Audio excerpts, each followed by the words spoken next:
Hi everyone, welcome. I'm down here in my wormery, a place where this system would normally not be found. This is what used to be the outdoor worm bag, version 6.0. And I was going to share some info about the system with you. But the light over here is pretty terrible, so why don't we get in under the lights, over on the bench, and before we get our hands soiled, I'll share some of these stats with you, and then we can get to the feeding of these little guys. So, the age of the system today, yay, 200 days in service. I actually wrote everything else out here and then realized I hadn't even described the age of the system yet, so I squeezed it in here on top. But you could have calculated it. There's basically been 174 days outside, 26 days inside. And ever since it's been inside, I've been treating it as foraging. So, we let 13 days go by, another 13 days now since that last check-in with these guys. So let me show you what I got for them. It's a assortment of different stuff out of my freezer. Banana peel, tomato, mushroom stems, and some pepper. And who knows, we might encounter something else in there, but maybe not. Last time, my squirt bottle played a pretty big role in our check-in. Because every time I see this system, I think it's still happening. In my mind, it just seems so vulnerable to drying out. But it's not. We definitely took its needs and its purpose into account when we set it up originally, some time ago now.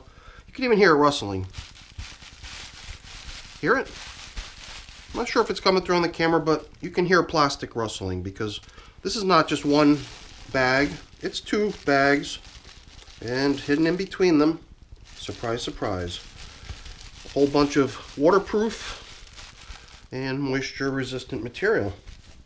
So the system always outperforms, at least ever since we put that plastic liner in there.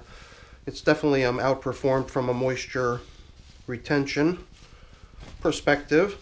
I watched my video on our check-in with these little guys last time, and I really liked what we did, so I thought I'd try to replicate it, and it seems like it's going to be easy to do that again. A lot of this leafy material that's sort of just settled out here on the surface was pretty easy to collect. It was a collection of stuff like this that we used last time to position beneath our feeding. It was sort of a foundational bedding layer that we dropped the delicious foods onto. And hopefully that means they're going to focus their attention on some of that nice seasoned bedding. And let's first, before giving them today's feeding, let's see how they did on the last feeding. I assume we're probably going to still bump into a good bit of leafy material from what we placed into the hole last time. But that was the whole idea, was that I was hoping that the worms would sort of not distinguish so much between the kitchen scraps that we fed and the leaves that were placed in there also. So hopefully treating the leaves as a food source as well and working the stuff down. I guess mainly because of my new definition of foraging. Because for me, for the longest time, foraging really kind of just meant the worms are on their own, so I'm not going to give them anything. And more recently, I've been calling it fed foraging because, as the name implies, it's feeding them along the ways, but from the foraging perspective, they're just sort of left to fend for themselves and make use of whatever existing bedding is already in the system and not get any new bedding. So that at some point, we'll just have a nice, beautiful batch of vermicompost here, free of any sort of leafy stuff. So these leaves went in pretty recently, so they'll take some time to break down. But I'm in no rush. I really like the consistency of this material. It's got a nice, cool, moist texture. You can see it everywhere. It just crumbles for the most part. And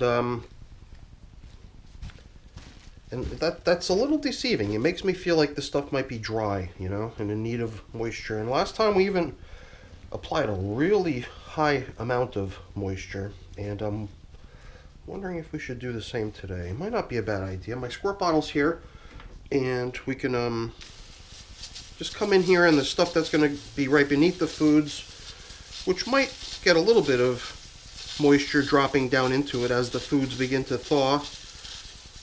But, you know, if we can moisten up the stuff and make it even more cozy for the worms to hang out in, then it doesn't take much more than just a pull of the trigger there. So, nice little assortment of stuff. Pear or apple? Probably pear. So there was one other thing hiding in here. And now that you see it in the worm bin, you can see it's a pretty decent portion. Not bad. I would think that the worms are going to appreciate that. And somehow the addition of moisture certainly doesn't seem like a bad thing. It doesn't feel to me like what I'm going to do is cause all of this lovely flaky material to suddenly get muddy and stick together. Somehow it just seems like the moisture is going to have a purpose and get used by the worms and not going to result in kind of making the material less desirable than it is right now. Because right now, I mean, if I were to sift this stuff, I could easily exclude all the leafy material that's tangled up throughout it everywhere and have some really awesome vermicompost. And then also a whole bunch of really well-seasoned bedding material to kick off a new system with. Which is a tempting idea to do it that way.